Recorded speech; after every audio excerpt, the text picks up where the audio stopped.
Pastor Abraham Camacho, y quiero compartir con ustedes, mis amados hermanos, una breve reflexión, tipo predicación, acerca de un pasaje bíblico que muchos de nosotros hemos escuchado alguna vez, la hemos leído varias veces, pero a veces no entendemos a profundidad. Y hoy voy a intentar, hermanos, darles una explicación de este pasaje y quiero que me disculpen si me equivoco por explicarles de una manera ligera y hasta cierto punto un poquito superficial sobre este pasaje que tiene muchísima profundidad, ¿sí? Muchísima profundidad acerca de la vida de nuestro Señor Jesucristo, ¿sí? Y porque mi mente, hermanos, nuestra mente es finita y a veces es difícil poderlo entender, porque repito, somos humanos, somos finitos. Tenemos limitaciones. Yo espero en su casa que se esté escuchando bien el micrófono. Y quiero iniciar, hermanos, con una oración. Señor, te doy gracias por esta oportunidad que nos das de poder leer tu palabra y aprender de ella. Permite, Señor, que tu palabra fluya y seas tú el que hable y no yo. Bendice a mis hermanos. Gracias por sus vidas. Cúbrelos con tu sangre preciosa. Y gracias por tu amor y tu misericordia. En el nombre precioso de Cristo Jesús. Amén. Hermanos, quiero que me acompañen, hermanos, con una lectura bíblica que está aquí en Mateo capítulo 26. Mateo capítulo 26, versículos del 36 en adelante. Dice la Escritura: entonces llegó Jesús con ellos a un lugar que se llama Getsemaní y dijo a sus discípulos: sentaos aquí, entre tanto que voy allí y oro. Y tomando a Pedro y a los dos hijos de Zebedeo, comenzó a entristecerse y a angustiarse en gran manera. Entonces Jesús les dijo: mi alma está muy triste hasta la muerte. Quedaos aquí y velad conmigo. Yendo un poco adelante, se postró sobre su rostro, orando y diciendo: Padre mío, si es posible, pase de mí esta copa, pero no sea como yo quiero, sino como tú. Vino luego a sus discípulos y los halló durmiendo y dijo a Pedro: ¿así que no habéis podido velar conmigo una hora? Velad y orad para que no entréis en tentación. El espíritu a la verdad está dispuesto, pero la carne es débil. Otra vez fue y oró por segunda vez diciendo: Padre mío, si no puede pasar de mí esta copa sin que yo la beba, hágase tu voluntad. Vino otra vez y los halló durmiendo, porque los ojos de ellos estaban cargados de sueño. Y dejándolo se fue de nuevo y oró por tercera vez diciendo las mismas palabras. Entonces vino a uno de sus discípulos y les dijo: dormid ya y descansad. He aquí ha llegado la hora y el Hijo del Hombre es entregado en manos de pecadores. Jesús, hermanos, estaba a punto de terminar su tiempo y su ministerio aquí en la tierra. ¿Sí? Estaba enfrentándose, iba a entrar a los momentos más difíciles y angustiosos de su vida. ¿Sí?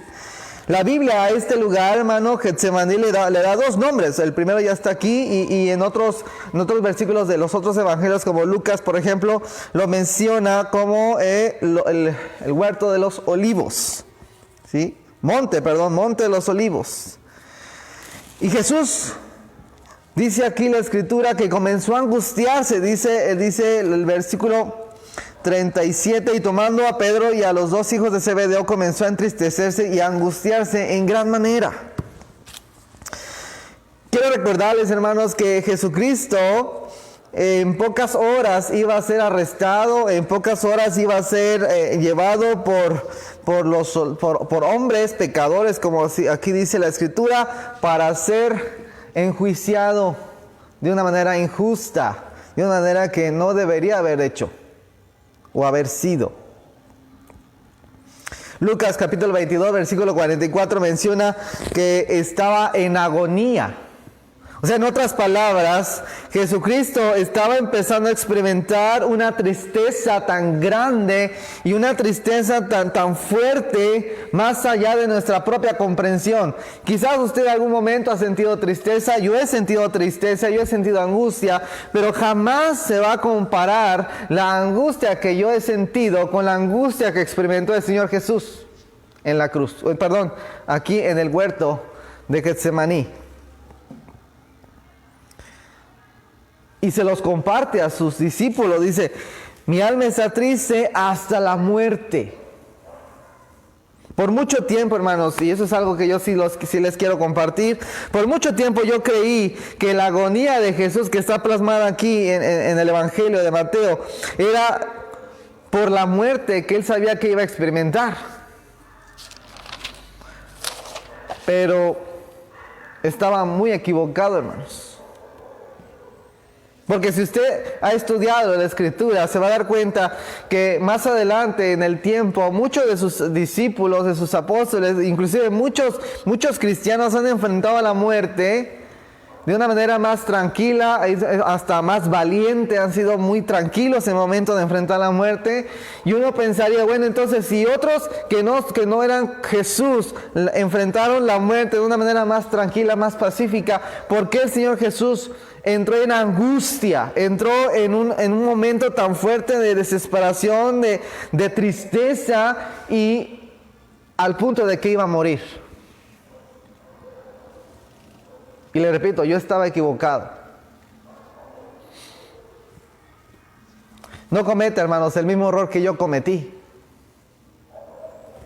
Jesús era Dios. Jesús era 100% Dios y era 100% hombre. En otras palabras, Jesucristo era igual de divino que Dios Padre, pero igual de ser humano que usted y que yo. De ahí que su sentimiento y su alma humana estuviera en angustia. Quiero explicarle por qué, o voy a intentar explicarle por qué, hermano. La palabra Getsemaní o Monte de los Olivos significa prensa de aceite. Ahí había olivos y se prensaban, se exprimían, se trituraban para poder extraer el aceite de oliva. El proceso consistía en 3 extracciones. 3 veces se exprimía la oliva. La primera vez, la primera extracción, el aceite que salía de la primera extracción era de mayor calidad, la de más pureza y la más rica. De ahí entendemos, hermanos, que la ley dictaba que el aceite que se extraía en esa primera extracción era para el templo. Era dedicada al Señor, era dedicada a Dios y no se podía tocar para otra cosa. Porque era la más pura. La segunda extracción, hermanos, no tenía tanta calidad como la primera, pero aún así era muy, muy buena. Esa segunda extracción se utilizaba para las esencias y los perfumes. Pero la tercera extracción se utilizaba para cosas más comunes. Se utilizaba, por ejemplo, para prender las lámparas. Llenaban con ese aceite las lámparas para poder alumbrarse durante las noches. Por eso no es de extrañarse que la Biblia menciona que 3 veces el Señor Jesús rogó y pidió a su Padre si había una oportunidad de poder evitar tomar la copa.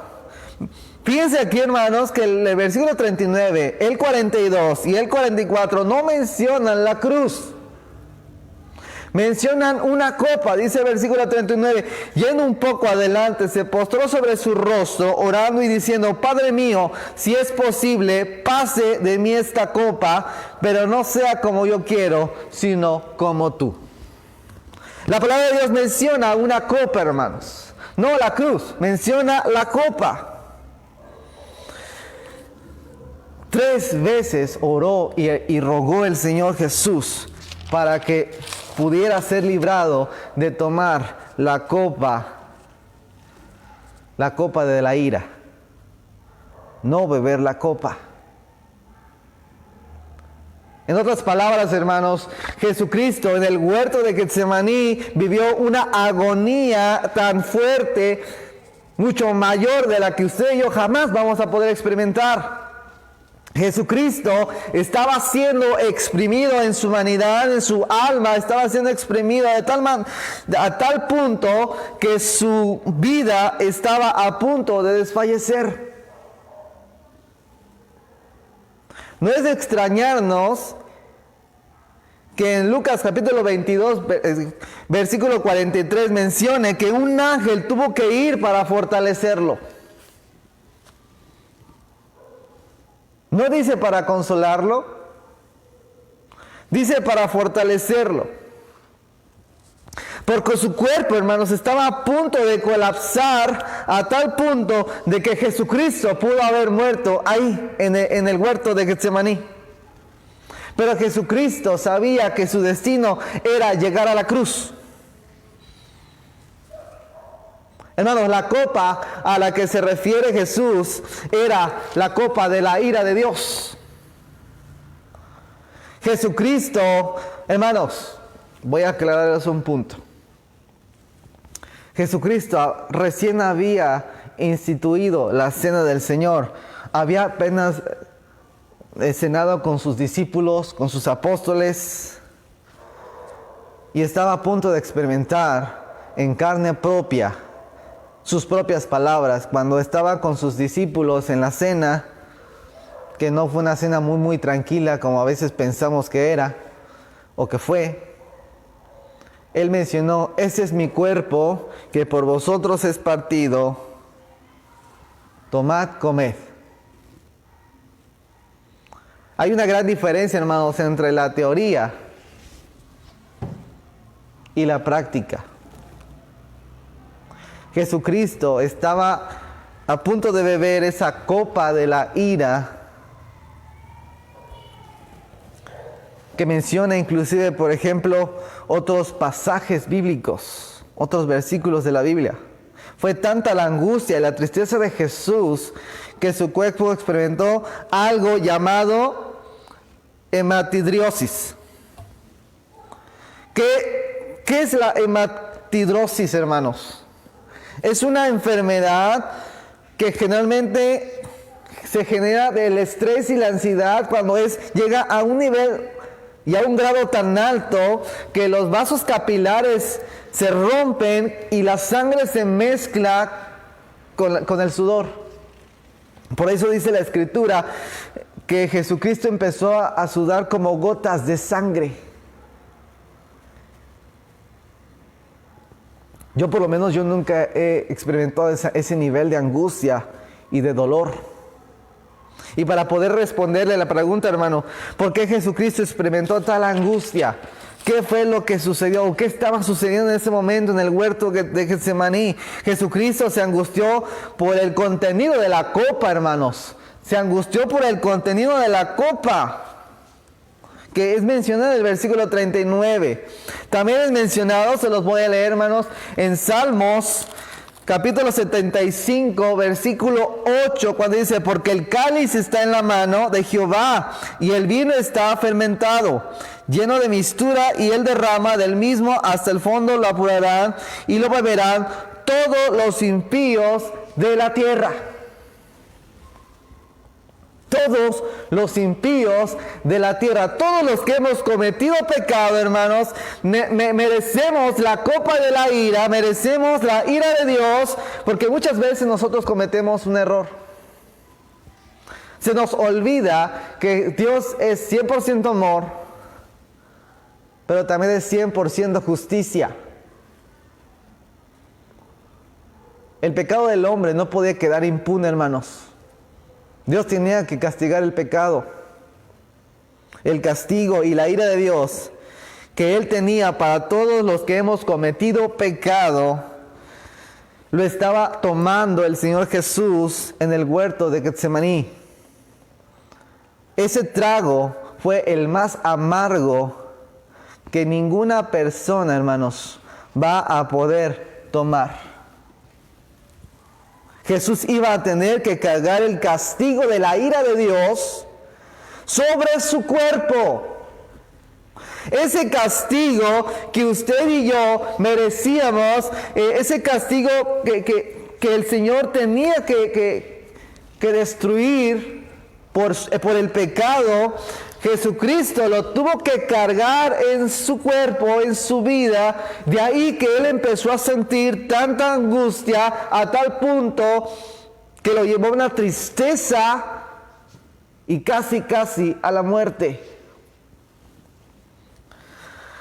Hermanos, el pecado de la humanidad tenía que ser castigado.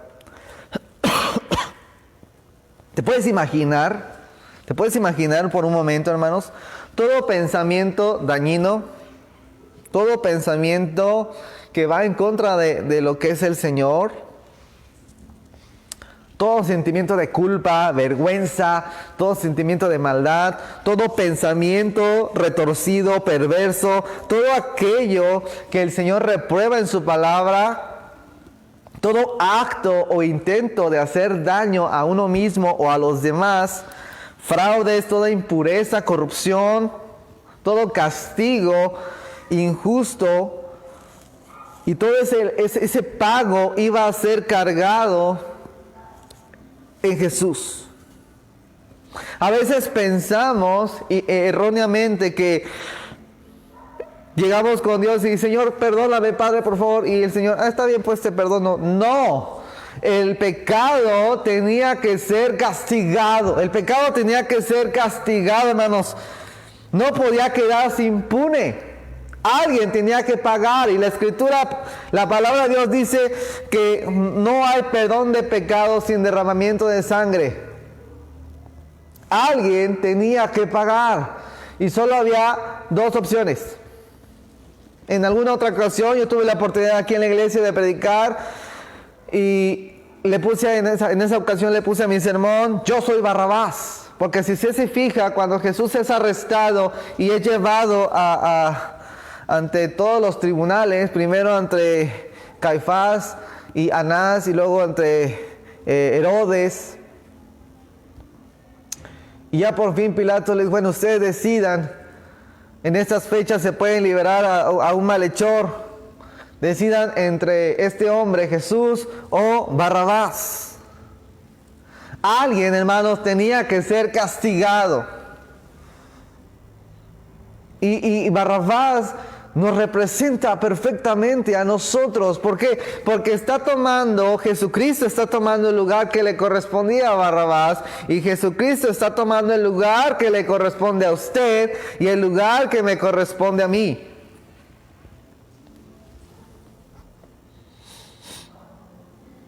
Había una deuda que teníamos que saldar, y el único que podía hacerlo era Jesús, hermanos. El único que podía pagar el precio era el Cordero de Dios que quita el pecado del mundo. Jesucristo oró 3 veces, o por lo menos 3 veces son las que aquí se mencionan en la Escritura. Y yo les voy a compartir, hermanos, 2 aplicaciones que podemos nosotros aprender esta noche de Jesús. A veces pensamos que Jesucristo no escucha. A veces pensamos que Jesucristo no responde nuestras oraciones, que Dios no responde a nuestro clamor. Pero quiero que sepa que el Señor siempre escucha las oraciones, pero a veces va a responder no como a usted le agrada, no como usted quiere, sino como Él en su perfecta y santa voluntad lo va a hacer. No se menciona aquí en la Escritura que Dios haya contestado de alguna manera, pero sí contestó. ¿Cómo lo sabemos? Quiero que me acompañe a otro versículo de la Escritura que está en Hebreos. Se los voy a leer rápidamente.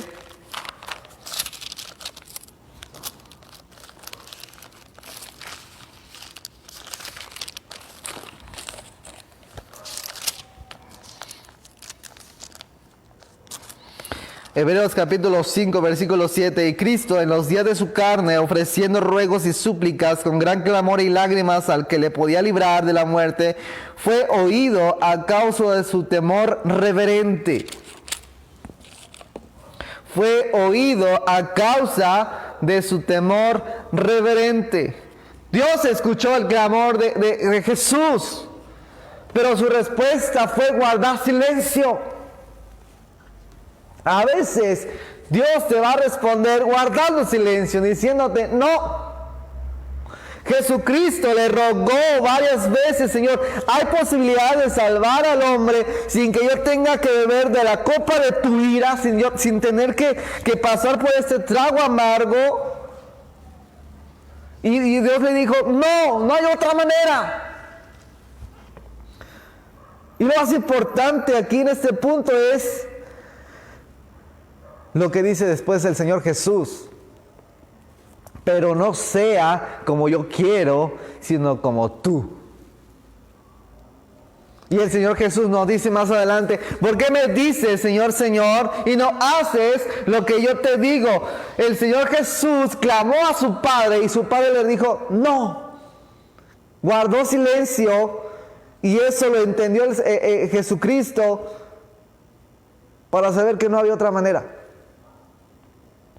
Jesucristo, en su autoridad, pudo haber decidido no llegar a la cruz. ¿Pero qué cree? Nosotros seguiríamos muertos en nuestros delitos y pecados. No habría otra manera. Y Jesucristo fue obediente. A veces queremos obedecer poniendo condiciones. Señor, yo te voy a obedecer si pasa esto. Señor, yo te voy a obedecer si me bendices. Yo te voy a obedecer. Y si no lo hace, ¿qué? Hermanos, lo primero que yo quiero que entendamos es que Jesucristo sometió su voluntad a la voluntad de su Padre. Si esto no hubiera sido así, usted y yo no tendríamos salvación. Nosotros seguiríamos derechito al infierno, al castigo que merecemos, hermanos. Al castigo que usted y yo merecemos por nuestro pecado. En segundo lugar, Jesucristo nos enseña. Dice, segunda carta a los Corintios 5:21, al que no conoció pecado, por nosotros lo hizo pecado, para que nosotros fuésemos hechos justicia de Dios en él. ¿Valió la pena el sacrificio de Jesús? ¿Valió la pena el suplicio, la angustia, la tristeza tan grande que experimentó el Señor Jesús? Dios le estaba otorgando a la humanidad, al ser humano, el regalo más precioso que jamás alguien va a poder darle a otra persona, que es la vida de su propio hijo. El único que podía pagar el precio de nuestro pecado, de poder obtener el perdón de Dios a través de su Hijo Jesucristo. No había otra manera, hermanos. No había otra manera. Dice el versículo 45, ya voy terminando. Entonces vino a sus discípulos y les dijo: dormid ya y descansad, he aquí ha llegado la hora y el Hijo del Hombre es entregado en manos de pecadores. Quiero que reflexionen, hermano, sobre nuestra posición actualmente delante de Dios. Somos hijos por la gracia, porque por gracia sois salvos por medio de la fe. La salvación tuvo un costo altísimo. Altísimo fue el costo de nuestra salvación, hermanos. Fue altísimo. No fue de agrapa. Cuando la palabra de Dios dice que fue por gracia, es porque a mí ya no me costó, le costó a Jesucristo beber hasta la última gota de la copa de la ira. Y eso lo podemos ver más adelante cuando Jesucristo es crucificado y le grita a su Padre: Padre, Padre, ¿por qué me has desamparado? Jesucristo jamás en toda su vida, y mucho menos en su ministerio, jamás experimentó, hermanos, la falta de comunión con su Padre. Algo que quizás para nosotros no debería, pero es muy común. Perdemos la comunión con nuestro Padre Celestial cada vez que pecamos.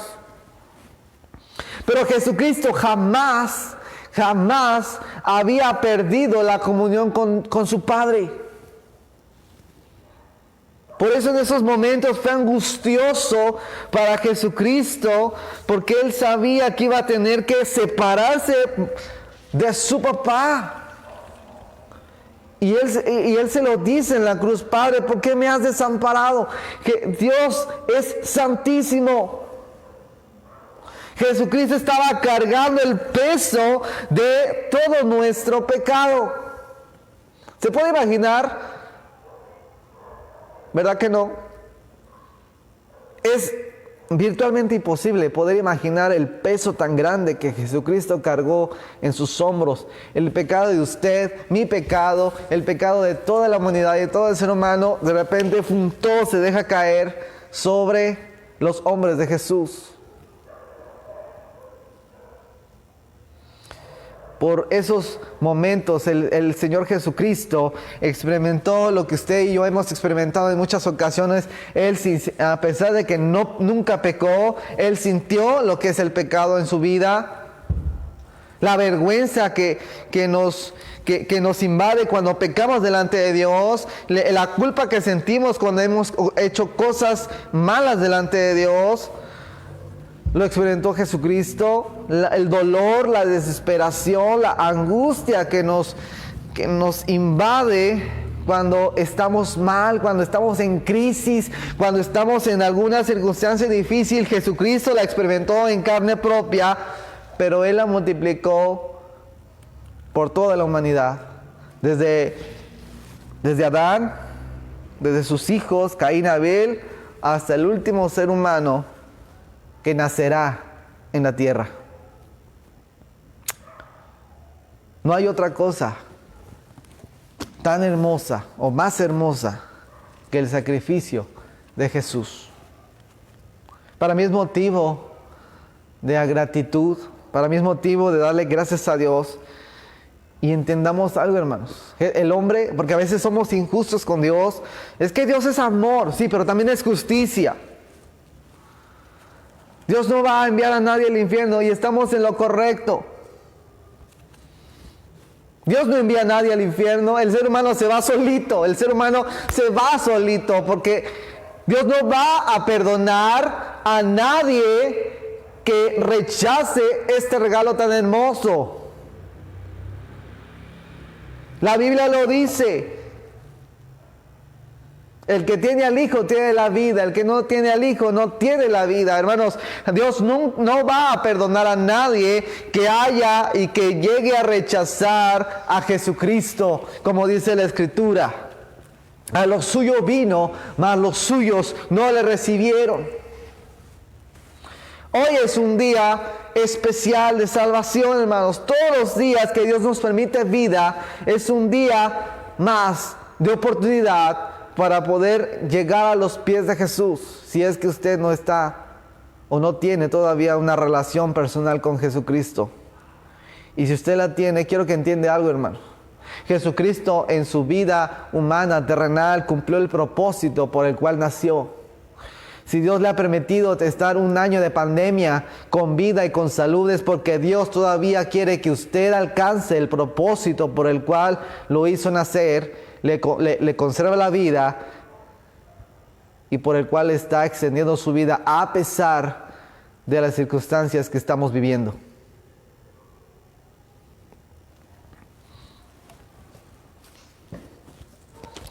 Que esta palabra nos exhorte y nos estimule, hermanos, a ser agradecidos con Jesús, a rendir nuestra voluntad siempre a Él, a ser obedientes como Él lo hizo, que a pesar de que tenía la autoridad de no obedecer, lo hizo. Él, repito, rindió su voluntad a la voluntad del Padre, a ser obedientes, a ser agradecidos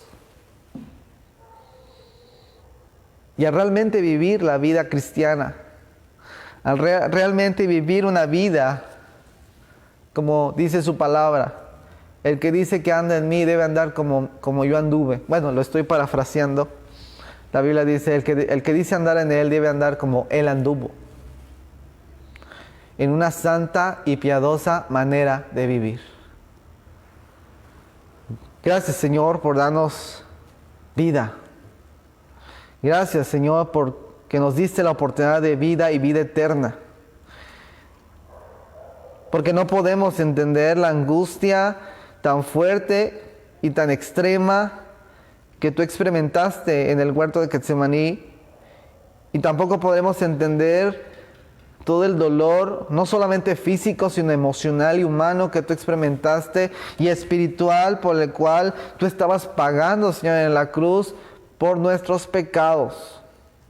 Señor, habemos algunos hijos tuyos que todavía queremos, Señor, y deseamos vivir una vida santa, recta delante de ti. Queremos ser obedientes como tú lo fuiste hasta la muerte y muerte de cruz. Gracias, Señor, por tu palabra. Y gracias, Padre Santo, por tu amor tan inmenso, tan grande, Señor. Tu amor, Jesucristo, tu amor, el amor que tú nos tienes, te mantuvo en la cruz. Te mantuvo ahí arriba, Señor. Por amor a mí, lo diste todo. Bendito seas, en el nombre de Jesús. Amén. Dios los bendiga, mis amados hermanos. Gracias por haberse conectado.